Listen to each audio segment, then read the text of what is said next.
12 ज्योतिर्लिंगों की पौराणिक कथाएं। हर हर महादेव, जय भोलेनाथ। श्रावण मास में भगवान भोलेनाथ की भक्ति, आराधना एवं उपासना की परंपरा सदियों से अनवरत जारी है। शिव भक्ति के इस पवित्र, पावन और पुनीत माह में घरों और शिवालयों में भक्ति की रसधारा बहती है। भगवान शंकर की अनंत स्वरूपों में पूजा की जाती है। श्रावण मास में ही ज्योतिर्लिंगों की उपासना, आराधना और दर्शन की भी महत्ता है। मान्यता है कि शिवलिंग से ही प्रथम ज्योति और प्रणव की उत्पत्ति हुई है। जो मनुष्य प्रतिदिन प्रातःकाल और संध्या के समय इन 12 ज्योतिर्लिंगों का नाम लेता है, उसके 7 जन्मों के पाप इन लिंगों के स्मरण मात्र से मिट जाते हैं। भगवान शिव के 12 ज्योतिर्लिंग देश के अलग अलग भागों में स्थित हैं। इन्हें द्वादश ज्योतिर्लिंग के नाम से माना जाता है। सावन मास में इन ज्योतिर्लिंग की कथा श्रवण करने मात्र से ही भक्तों के जन्म जन्मांतर के सारे पाप समाप्त हो जाते हैं और भगवान शिव की कृपा के पात्र बनते हैं। ऐसे कल्याणकारी ज्योतिर्लिंगों की कथा आज हम आपको बताएंगे। बात करते हैं श्री सोमनाथ मंदिर। गुजरात प्रांत के काठियावाड़ क्षेत्र में समुंदर के किनारे का सोमनाथ मंदिर विश्व प्रसिद्ध है। यह ज्योतिर्लिंग पहले प्रभास क्षेत्र के नाम से जाना जाता था। यही भगवान श्री कृष्ण ने जरा नामक व्याध के बाण को निमित्त बनाकर अपनी लीला का अंत किया था। इस ज्योतिर्लिंग की कथा का पुराणों में भी वर्णन है। दक्ष प्रजापति की 27 कन्याएं थी। उन सभी का विवाह चंद्रदेव के साथ हुआ था, किंतु चंद्रमा का समस्त अनुराग व प्रेम उनमें से केवल रोहिणी के प्रति ही रहता था। उनके इस कृत्य से दक्ष प्रजापति की अन्य कन्याएं बहुत अप्रसन्न रहती थी। उन्होंने अपनी यह व्यथा कथा अपने पिता को सुनाई। दक्ष प्रजापति की अन्य कन्याएं बहुत अप्रसन्न रहती थी। दक्ष प्रजापति ने इसके लिए चंद्रदेव को अनेक प्रकार से समझाया, किंतु रोहिणी के वशीभूत उनके हृदय पर इसका कोई प्रभाव नहीं पड़ा। दक्ष ने क्रुद्ध होकर उन्हें क्षयग्रस्त होने का श्राप दे दिया। इस श्राप के कारण चंद्रदेव तत्काल क्षयग्रस्त हो गए। उनके क्षयग्रस्त होते ही पृथ्वी पर सुधा शीतलता वर्षण का उनका सारा कार्य रुक गया।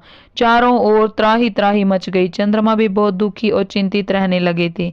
उनकी प्रार्थना सुनकर इंद्रादि देवता तथा वशिष्ठ आदि ऋषि गण उनके उद्धार के लिए पितामह ब्रह्मा जी के पास गए। सारी बातों को सुनकर ब्रह्मा जी ने कहा, चंद्रमा, अपने श्राप विमोचन के लिए अन्य देवों के साथ पवित्र प्रभास क्षेत्र में जाकर मृत्युंजय भगवान शिव की आराधना करो। भगवान शिव की कृपा से अवश्य ही इनका श्राप नष्ट हो जाएगा और यह रोग मुक्त हो जाएंगे। ब्रह्मा जी के कहे अनुसार चंद्रदेव ने मृत्युंजय भगवान की आराधना का सारा कार्य पूरा किया। उन्होंने घोर तपस्या करते हुए 10 करोड़ बार मृत्युंजय मंत्र का जाप किया। इससे प्रसन्न होकर मृत्युंजय भगवान शिव ने उन्हें अमृत तत्व का वर प्रदान किया। उन्होंने कहा, चंद्रदेव, तुम शोक ना करो। मेरे वरदान से तुम्हारा शाप मोचन तो होगा ही, साथ ही प्रजापति दक्ष के वचनों की रक्षा भी हो जाएगी। कृष्ण पक्ष में प्रतिदिन तुम्हारी एक एक कला क्षीण होगी, किंतु शुक्ल पक्ष में उसी क्रम से तुम्हारी एक एक कला बढ़ जाया करेगी। इस प्रकार प्रत्येक पूर्णिमा को तुम्हें पूर्ण चंद्रत्व प्राप्त होता रहेगा। चंद्रमा को मिलने वाले इस वरदान से सारे लोगों के प्राणी प्रसन्न हो उठे। श्राप मुक्त होकर चंद्रदेव ने अन्य देवताओं के साथ मिलकर मृत्युंजय भगवान से प्रार्थना की कि आप माता पार्वती जी के साथ सदा के लिए प्राणों के उद्धार का यहाँ निवास करें। भगवान शिव उनकी इस प्रार्थना को स्वीकार करेंगे। ज्योतिर्लिंग के रूप में माता पार्वती जी के साथ तभी से यहाँ रहने लगे। पावन प्रभास क्षेत्र में स्थित इस सोमनाथ ज्योतिर्लिंग की महिमा महाभारत, श्रीमद् भागवत तथा स्कंद पुराण आदि में विस्तार से बताई गई है। चंद्रमा का एक नाम सोम भी है। उन्होंने भगवान शिव को ही अपना नाथ यानी स्वामी मानकर यहाँ तपस्या की थी, इसलिए इस ज्योतिर्लिंग को सोमनाथ कहा जाता है। श्री मल्लिकार्जुन। आंध्र प्रदेश में कृष्णा नदी के तट पर दक्षिण का कैलाश कहे जाने वाले श्री शैल पर्वत पर श्री मल्लिकार्जुन ज्योतिर्लिंग स्थित है। महाभारत, शिव पुराण तथा पद्म पुराण आदि धर्म ग्रंथों में इसकी महिमा और महानता का विस्तार से वर्णन किया गया है। पुराणों में ज्योतिर्लिंग की कथा कुछ इस प्रकार है। एक समय की बात है, भगवान शंकर जी के दोनों पुत्र श्री गणेश और श्री कार्तिकेय स्वामी विवाह के लिए परस्पर झगड़ने लगे। प्रत्येक का आग्रह था कि पहले मेरा विवाह किया जाए उन्हें लड़ते झगड़ते देखकर भगवान शंकर और मां पार्वती ने कहा, तुम लोगों में से जो पहले पूरी पृथ्वी का चक्कर लगाकर यहाँ वापस लौट आएगा उसी का विवाह पहले किया जाएगा। माता पिता की यह बात सुनकर श्री कार्तिकेय स्वामी तो अपने वाहन मोर पर विराजित हो तुरंत पृथ्वी के चक्कर लगाने के लिए दौड़ पड़े। गणेश जी के लिए तो यह कार्य बड़ा ही कठिन था। एक तो उनकी काया स्थूल थी और दूसरा उनका वाहन भी मूषक था। भला वे दौड़ में स्वामी कार्तिकेय की बराबरी किस प्रकार कर पाते। लेकिन उनकी काया जितनी स्थूल थी, बुद्धि उसी के अनुपात में सूक्ष्म और तीक्ष्ण थी। उन्होंने पृथ्वी की परिक्रमा का एक सुगम उपाय खोज निकाला। सामने बैठे माता पिता का पूजन करने के पश्चात उनकी 7 बार परिक्रमा करके उन्होंने पृथ्वी के चक्कर ना लगाकर माता पिता के चक्कर लगाकर कार्य पूरा कर लिया। उनका यह कार्य शास्त्रोनुमोदित था। पूरी पृथ्वी का चक्कर लगाकर स्वामी कार्तिकेय जब तक लौटे तब तक श्री गणेश जी का रिद्धि और सिद्ध नाम वाली 2 कन्याओं के साथ विवाह हो चुका था और उन्हें क्षेम तथा लाभ नामक 2 पुत्र भी प्राप्त हो चुके थे। यह सब देखकर स्वामी कार्तिकेय अत्यंत रुष्ट होकर क्रोंच पर्वत पर चले गए। माता पार्वती वहां उन्हें मनाने पहुंची। जब कार्तिक को पता चला कि उनकी माता पिता यहाँ आने वाले हैं तो कार्तिक वहां से दूसरी जगह चले गए, जिस स्थान में माता पार्वती और भगवान शिव ने अपने पुत्र की प्रतीक्षा की थी। उसे अब श्री सेलम के नाम से जाना जाता है। अपने पुत्र से परेशान होकर उन्होंने एक ज्योतिर्लिंग का रूप धारण किया और वहीं रहने लगे और तब से मल्लिकार्जुन ज्योतिर्लिंग के नाम से प्रख्यात हुए। मल्लिका का अर्थ है पार्वती और अर्जुन का अर्थ है शिव। इस मल्लिकार्जुन शिवलिंग का दर्शन, पूजन एवं अर्चन करने वाले भक्तों की सभी सात्विक मनोकामनाएं पूर्ण हो जाती हैं। दैविक भौतिक सभी प्रकार की बाधाओं से वे मुक्त हो जाते हैं। श्री महाकालेश्वर, यह परम पवित्र ज्योतिर्लिंग मध्य प्रदेश के उज्जैन नगर में है। शिप्रा नदी के तट पर स्थित उज्जैन प्राचीन काल में उज्जैनी के नाम से विख्यात था। इसे अवंतिकापुरी भी कहते थे। भारत की परम पवित्र सप्तपुरियों में से एक है। महाभारत, शिव पुराण एवं स्कंद पुराण में महाकाल ज्योतिर्लिंग की महिमा का पूरे विस्तार के साथ वर्णन किया गया है। इस ज्योतिर्लिंग के विषय में एक कथा इस प्रकार कही जाती है। किसी समय अवंतिकापुरी में वेद पाठी तपोनिष्ठ एक अत्यंत तेजस्वी ब्राह्मण रहते थे।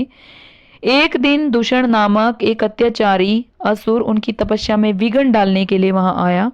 ब्रह्मा जी से वर प्राप्त कर वह बहुत शक्तिशाली हो गया था। उसके अत्याचारों से चारों ओर त्राही मची हुई थी। ब्राह्मण को कष्ट में देखकर प्राणी मात्र का कल्याण करने वाले भगवान शंकर वहां प्रकट हो गए।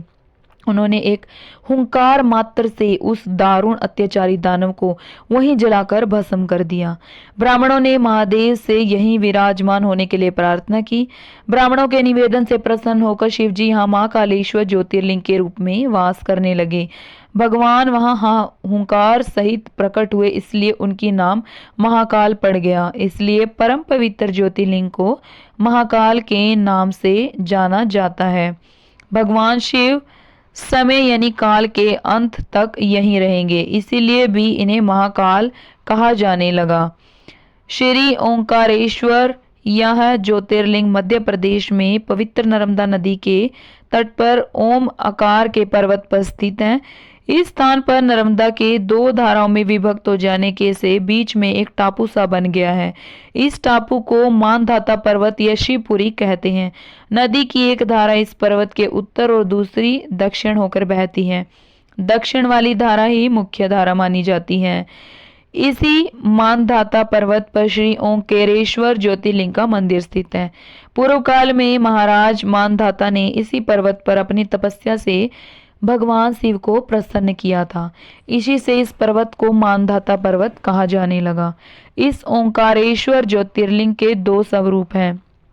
एक को ममलेश्वर के नाम से भी जाना जाता है। यह नर्मदा के दक्षिण तट पर ओंकारेश्वर से थोड़ी दूर हटकर है। पृथक होते हुए भी दोनों की गणना एक ही में हो जाती है। शिवलिंग के 2 स्वरूप होने की कथा पुराणों में इस प्रकार है। एक बार विंध्य ने पार्थिव अर्चना के साथ भगवान शिव की 6 मास तक कठिन उपासना की। उनकी इस उपासना से प्रसन्न होकर शंकर जी वहां प्रकट हुए। उन्होंने विंध्य को उनके मनोवांछित वर प्रदान किए। विंध्य के स्वर प्राप्ति के अवसर पर वहां बहुत सारे ऋषिगण और मुनि भी पधारे। उनकी प्रार्थना पर शिवजी ने अपने ओंकारेश्वर के दो भाग किए।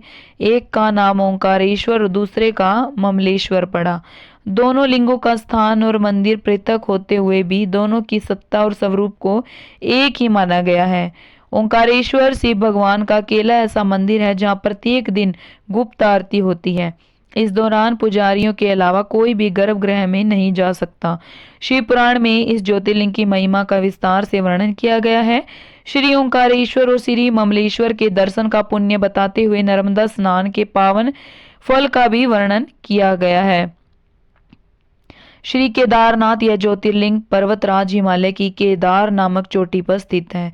पुराणों एवं शास्त्रों में श्री केदारेश्वर ज्योतिर्लिंग की महिमा का वर्णन बारंबार किया गया है। इस चोटी के पश्चिम भाग में पुण्यमती मंदाकिनी नदी के तट पर स्थित श्री केदारेश्वर महादेव का मंदिर अपने स्वरूप से ही हमें धर्म और अध्यात्म की ओर बढ़ने का संदेश देता है। चोटी के पूर्व में अलकनंदा के सुरम्य तट पर बद्रीनाथ का परम प्रसिद्ध मंदिर है। अलकनंदा और मंदाकिनी यह दोनों नदियां नीचे रुद्रप्रयाग में आकर मिल जाती हैं। दोनों नदियों की यह संयुक्त धाराओं नीचे देवप्रयाग में आकर भागीरथी गंगा से मिल जाती हैं। इस प्रकार परम पावन गंगा जी में स्नान करने वालों को भी श्री केदारेश्वर और बद्रीनाथ के चरणों को धोने वाले जल का स्पर्श सुलभ हो जाता है। कहा जाता है कि यह मंदिर समुद्र तट से लगभग 12,000 फीट की ऊंचाई पर स्थित है। सर्दियों में मौसम की खराब स्थिति के कारण यह मंदिर साल में 6 महीने के लिए ही खुला रहता है। कहा जाता है कि पवित्र केदारनाथ मंदिर का निर्माण 8वीं शताब्दी ईस्वी में हिंदू गुरु आदि शंकराचार्य द्वारा किया गया था। आदि शंकराचार्य ने उस स्थान का पुनर्निर्माण किया जहां माना जाता है कि महाभारत के पांडवों ने एक शिव मंदिर का निर्माण कराया था। पौराणिक कथा के अनुसार ऐसा कहा जाता है कि पांडव अपने कौरव भाइयों का अंत करने के बाद अपने पापों का प्रायश्चित करने के लिए भगवान शिव से माफी मांगने जाना चाहते थे, लेकिन भगवान शिव उनसे मिलना नहीं चाहते थे। इसके बाद भगवान शिव गुप्तेश्वर में छुप गए, जहां आज केदारनाथ का ज्योतिर्लिंग स्थित है। पांडवों ने और द्रौपदी ने एक बैल देखा जो अन्य बैल से बहुत अनोखा था। पांडवों में से भीम ने उन्हें पहचान लिया कि वह बैल कोई और नहीं बल्कि भगवान शिव है। भगवान शिव जो उनसे छिप रहे थे वे नंदी बैल के रूप में थे। भीम ने बैल को पकड़ने की कोशिश की लेकिन सफल नहीं हो सका। बैल ने खुद को जमीन में धंसा लिया था। भीम ने बैल की पूंछ पकड़कर बाहर खींचने की कोशिश की लेकिन वह सफल नहीं रह सके।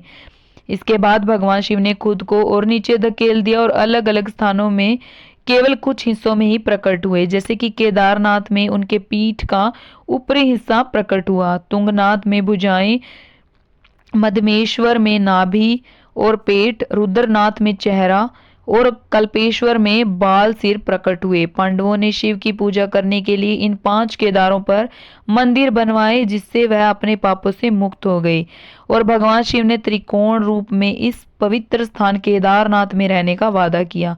इसीलिए केदारनाथ इतना प्रसिद्ध है और भक्तों द्वारा पूजनीय है। भगवान शिव का यह ज्योतिर्लिंग इतना चमत्कारिक है कि केदारनाथ में आया भयंकर प्रलय भी इसे हिला नहीं पाया था। 2013 में बाढ़ का पानी पहाड़ से जब नीचे की ओर गिर रहा था तभी उस पानी में विशाल का एक पत्थर लुढ़क कर नीचे आया और मंदिर के पास आकर रुक गया, जिससे पानी का बहाव 2 भागों में बट गया और मंदिर को कुछ भी नहीं हुआ। इसीलिए अब इस चमत्कारिक शिला को भीमशिला के नाम से जाना जाता है। भीमाशंकर ज्योतिर्लिंग यह ज्योतिर्लिंग पुणे से लगभग 100 किलोमीटर दूर सह्याद्री की पहाड़ी पर स्थित है। इसे भीमाशंकर भी कहते हैं। इस ज्योतिर्लिंग की स्थापना के विषय में यह कथा कही जाती है। प्राचीन काल में भीम नामक एक महाप्रतापी राक्षस था। वह कामरूप प्रदेश में अपनी मां के साथ रहता था। वह महाबली राक्षस राज रावण के छोटे भाई कुंभकर्ण का पुत्र था, लेकिन उसने अपने पिता को कभी देखा ना था। उसके होश संभालने के पूर्व ही भगवान राम के द्वारा कुंभकर्ण का वध कर दिया गया था। जब वह युवावस्था को प्राप्त हुआ तब उसकी माता ने उसे सारी बातें बताई। भगवान विष्णु के अवतार श्री रामचंद्र जी द्वारा अपने पिता के वध की बात सुनकर वह महाबली राक्षस अत्यंत क्रुद्ध हो उठा। अब वह निरंतर भगवान श्री हरि के वध का उपाय सोचने लगा। उसने अपने अभीष्ट की प्राप्ति के लिए 1000 वर्ष तक कठिन तपस्या की। उसकी तपस्या से प्रसन्न होकर ब्रह्मा जी ने उसे लोक विजय होने का वर दे दिया। अब तो वह राक्षस ब्रह्मा जी के उस वर के प्रभाव से सारे प्राणियों को पीड़ित करने लगा। उसने देवलोक पर आक्रमण करके इंद्र आदि सारे देवताओं को वहां से बाहर निकाल दिया। पूरे देवलोक पर अब भीम का अधिकार हो गया। उसने कामरूप के परम शिव भक्त राजा सुदक्षिण पर आक्रमण करके उन्हें मंत्रियों और अनुचरों सहित बंदी बना दिया। इस प्रकार धीरे धीरे उसने सारे लोगों पर अपना अधिकार जमा लिया। उसके अत्याचार से वेदों, पुराणों, शास्त्रों, स्मृतियों का सर्वत्र एकदम लोप हो गया। वह किसी को कोई भी धार्मिक कृत्य नहीं करने देता था। इस प्रकार यज्ञ, दान, तप आदि के सारे काम एकदम रुक गए। भीम के अत्याचार की भीषणता से घबराकर ऋषि, मुनि और देवगण भगवान शिव की शरण में गए और उनसे अपना तथा अन्य सारे प्राणियों का दुख कहा। उनकी यह प्रार्थना सुनकर भगवान शिव ने कहा, मैं शीघ्र ही उस अत्याचारी राक्षस का संहार करूंगा। उसने मेरे प्रिय भक्त कामरूप नरेश को भी सेवकों सहित बंदी बना लिया है। कामरूप अपने सामने पार्थिव शिवलिंग रख कर अर्चना कर रहे थे। उन्हें ऐसा करते देख क्रोधोन्मत्त होकर राक्षस भीम ने अपनी तलवार से उस पार्थिव शिवलिंग पर प्रहार किया, किंतु उसकी तलवार का स्पर्श उस लिंग से भी हो नहीं पाया कि उसके भीतर से साक्षात शंकर जी वहां प्रकट हो गए। उन्होंने अपनी हुंकार मात्र से उस राक्षस को वहीं जलाकर भस्म कर दिया। भगवान शिव जी का यह अद्भुत कृत्य देखकर सारे ऋषि, मुनि और देवगण वहां एक होकर उनकी स्तुति करने लगे। लोगों ने भगवान शिव से प्रार्थना की कि महादेव, आप लोक कल्याणार्थ अब सदा के लिए यहीं निवास करें। यह क्षेत्र शास्त्रों में अपवित्र बताया गया है। आपके निवास से यह परम पवित्र पुण्य क्षेत्र बन जाएगा।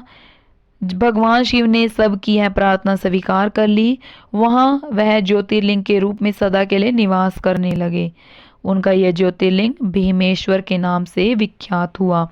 अब आइए श्रवण करते हैं काशी विश्वनाथ ज्योतिर्लिंग की कथा। काशी विश्वनाथ मंदिर भारत के उत्तर प्रदेश के वाराणसी शहर में पवित्र नदी गंगा नदी के तट पर स्थित है। वाराणसी भारत में सबसे लंबे समय तक रहने वाले शहरों में से एक है, जिसे बनारस या काशी के नाम से भी जाना जाता है, और यह भारत के साथ सबसे पवित्र शहरों में से एक है और कई महत्वपूर्ण हिंदू मंदिरों का घर है। बनारस को एक ऐसी जगह के रूप में जाना जाता है जहां आयुर्वेद और योग परंपरा के निर्माता पतंजलि रहते थे और शिक्षा देते थे। यह एक महत्वपूर्ण बौद्ध शहर भी है, क्योंकि कहा जाता है कि बुद्ध ने अपना पहला उपदेश यहीं दिया था। इस पवित्र शहर में गंगा नदी के किनारे कई घाट हैं, लेकिन सबसे बढ़कर यह भगवान शिव का शहर है। कहा जाता है कि भगवान शिव जिसको चाहेंगे वही लोग यहाँ आ सकेंगे। यहाँ मोक्ष प्राप्त करने तथा जन्म और मृत्यु के चक्कर से मुक्त होने के लिए सबसे महत्वपूर्ण तीर्थ स्थलों में से एक है। ऐसा माना जाता है कि काशी विश्वनाथ पहला ज्योतिर्लिंग है जो पृथ्वी को तोड़कर आकाश तक चमका, और ऐसा करके उसने अन्य सभी देवताओं पर अपना वर्चस्व स्थापित किया। इस मंदिर में ज्योतिर्लिंग के साथ शक्तिपीठ भी है। इस मंदिर में शिव को विश्वेश्वर के नाम से भी जाना जाता है, जिसका अर्थ है ब्रह्मांड का शासक। इस ज्योतिर्लिंग की उत्पत्ति के बारे में सिर्फ पुराण में एक कथा का उल्लेख है। एक बार सृष्टि के रचयिता ब्रह्मा और सृष्टि के पालनकर्ता भगवान विष्णु के बीच अपने सर्वोच्चता को लेकर बहस हुई। उनकी परीक्षा लेने के लिए शिव ने प्रकाश की एक विशाल अंतहीन स्तंभ ज्योतिर्लिंग के रूप में प्रकट हुए। यह निर्धारित करने के लिए कि कौन अधिक शक्तिशाली है, भगवान विष्णु ने ब्रहा का रूप लिया और नीचे की ओर जाने की कोशिश की, जबकि ब्रह्मा ने स्तंभ के शीर्ष तक उड़ने के लिए रूप लिया। लंबे समय तक स्तंभ के अंत को खोजने की कोशिश करने के बाद ब्रह्मा ने अहंकार के कारण झूठ बोला और कहा कि उन्हें स्तंभ का अंत मिल गया है। उस साक्षी के रूप में केतकी का फूल दिखाया, जबकि भगवान विष्णु ने ईमानदारी से कहा कि उन्हें इसका अंत नहीं मिल सका और उन्होंने अपनी हार स्वीकार कर ली। तब भगवान शिव ने क्रोधित भैरव का रूप धारण किया और ब्रह्मा के 5वें सिर को काट दिया और उन्हें श्राप दिया कि उनकी पूजा नहीं की जाएगी और भगवान विष्णु को अपने समान हर मंदिरों में पूजा जाएगा। कहते हैं कि पृथ्वी के जिस स्थान पर यह स्तंभ गिरा था वह जगह आगे जाकर काशी विश्वनाथ कहलाया। अब आइए श्रवण करते हैं त्र्यंबकेश्वर ज्योतिर्लिंग की कथा। त्र्यंबकेश्वर ज्योतिर्लिंग जो कि ब्रह्मगिरी नामक एक पर्वत पर स्थित है, यह वही जगह है जहाँ से गोदावरी नदी शुरू होती है। इस ज्योतिर्लिंगों की सबसे बड़ी खासियत यह है कि यहाँ पर मौजूद 3 छोटे छोटे लिंग, जिन्हें ब्रह्मा विष्णु शिव जी का ही प्रतीक माना जाता है।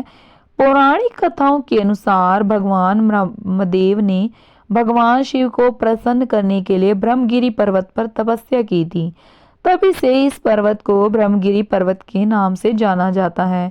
कहते हैं कि ब्रह्मगिरी पर्वत के बीच आश्रम हुआ करता था जहां महान ऋषि गौतम रहते थे। एक बार वहां भारी सूखे और अकाल के कारण वहां से सभी मनुष्यों के साथ साथ सभी जीव जंतु भी भागने लगे, जिसे देखते हुए ऋषि गौतम ने जल के देवता वरुण देव की तपस्या की। उनकी तपस्या को प्रसन्न होकर वरुण देव ने उन्हें एक ऐसा कुंड भेंट किया जिसे कभी ना समाप्त होने वाला जल था। गौतम ऋषि ने उस पानी का उपयोग सभी प्राणियों की मदद करने के लिए किया।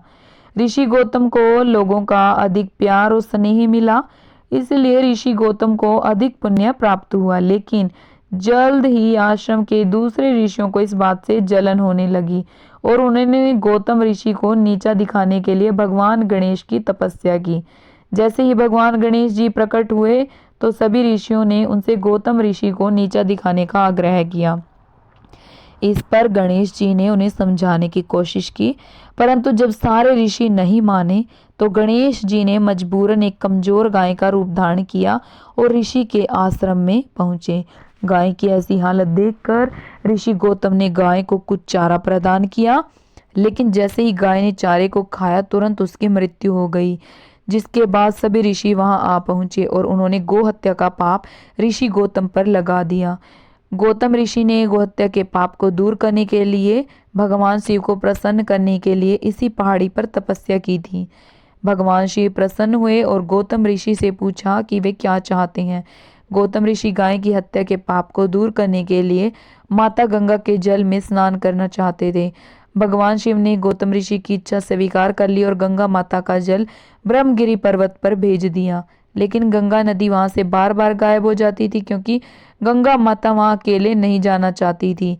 इसलिए गंगा माता ने आगे भगवान शिव से त्र्यंबकेश्वर में उनके साथ रहने के लिए प्रार्थना की। भगवान शिव ने गंगा माता के अनुरोध को स्वीकार कर लिया और ज्योतिर्लिंग त्र्यंबकेश्वर के रूप में भूमि से उत्पन्न हुए, जिसे आज त्र्यंबकेश्वर ज्योतिर्लिंग के रूप में जाना जाता है। बात करते हैं वैद्यनाथ ज्योतिर्लिंग की। यह ज्योतिर्लिंग झारखंड राज्य के देवघर में स्थित है। इस ज्योतिर्लिंग को सिद्ध पीठ भी कहा गया है, जहां भक्तों की मुराद जल्दी पूरी होती है। पौराणिक कथाओं के अनुसार रावण शिवजी को प्रसन्न करने के लिए हिमालय क्षेत्र में तपस्या कर रहा था। उसने अपने 9 सिर शिवजी को अर्पित कर दिए थे। जैसे ही वह अपने 10वें सिर का बलिदान देने वाला था, शिवजी उनके सामने प्रकट हुए और उनसे पूछा कि वे क्या चाहते हैं। रावण ने कामना ज्योतिर्लिंग को लंका द्वीप पर ले जाने को कहा और शिव को कैलाश से लंका ले जाने की इच्छा व्यक्त की। भगवान शिव रावण के अनुरोध पर सहमत हुए, लेकिन एक शर्त के साथ। उन्होंने कहा कि यदि लिंग को रास्ते में कहीं भी रखा गया तो देवताओं का स्थायी निवास बन जाएगा और इसे कभी भी स्थानांतरित नहीं किया जा सकेगा। यह सुनकर भगवान शिव कैलाश पर्वत पर अपने निवास स्थान से चले गए। सभी देवी देवता चिंतित हो गए और भगवान विष्णु से इसका समाधान मांगा। भगवान विष्णु ने पानी से जुड़े देवता वरुण देव को रावण के पेट में प्रवेश करने के लिए कहा, जिसके परिणाम स्वरूप देवघर के आसपास के क्षेत्र में उसे पेशाब करने की आवश्यकता महसूस हुई। कहानी में कहा गया है कि विष्णु जी ने एक चरवाहे का रूप लिया। जब रावण पेशाब करने गया तो उसने इस ग्वाले को वह लिंग दिया वरुण देव इसकी उपस्थिति के कारण रावण को खुद को राहत देने में बहुत लंबा समय लगा। काफी देर तक रावण की प्रतीक्षा करने पर चरवाहा क्रोधित हो गया। फिर उसने लिंग को जमीन पर रख दिया और वहां से चला गया। वापस लौटने पर रावण ने लिंग को उठाने का प्रयास किया, लेकिन अपने प्रयास में असफल रहा। यह जानकर वह परेशान हो गया कि यह भगवान विष्णु का काम था। जाने से पहले रावण ने लिंग पर अपना अंगूठा दबाया, जिससे शिवलिंग आंशिक रूप से क्षतिग्रस्त हो गया। तब शिवलिंग की ब्रह्मा, विष्णु और अन्य देवी देवताओं द्वारा पूजा की गई और उन्होंने वैद्यनाथ मंदिर का निर्माण कराया। तब से महादेव ने कामना लिंग के अवतार के रूप में देवघर में निवास किया। बात करते हैं नागेश्वर ज्योतिर्लिंग की। ये ज्योतिर्लिंग महाराष्ट्र में स्थित है। नागेश्वर ज्योतिर्लिंग के बारे में पुराण में दारुका नामक एक राक्षस की कथा है, जिसने सुप्रियो नामक एक शिव भक्त पर हमला किया और उसने अपने शहर दारुका वन में कैद कर लिया, जो समुद्र के नीचे एक शहर था। सुप्रियो के उपदेश पर कैदियों ने शिव के पवित्र मंत्र का जाप करना शुरू कर दिया, जिसके तुरंत बाद शिव जी प्रकट हुए और राक्षसों का विनाश हुआ। सुप्रियो ने उस ज्योतिर्लिंग का विधिवत पूजा की और शिव जी से इस स्थान पर रहने का आग्रह किया, जो आगे चलकर नागेश्वर ज्योतिर्लिंग के नाम से प्रसिद्ध हुआ। बात करते हैं रामेश्वरम ज्योतिर्लिंग की। रामेश्वरम ज्योतिर्लिंग तमिलनाडु के रामनाथपुरम जिले में एक शहर रामेश्वरम में स्थित है। इस मंदिर तक समुद्र के ऊपर पंबन पुल के माध्यम से पहुंचा जा सकता है। इस ज्योतिर्लिंग को विश्व के सबसे पुराने ज्योतिर्लिंगों में से एक माना जाता है। कहा जाता है कि यह ज्योतिर्लिंग रामायण काल के समय जितना पुराना है, जिसे भगवान श्री राम ने रावण को मारने के बाद ब्रह्म हत्या के पाप से बचने के लिए स्थापित किया था।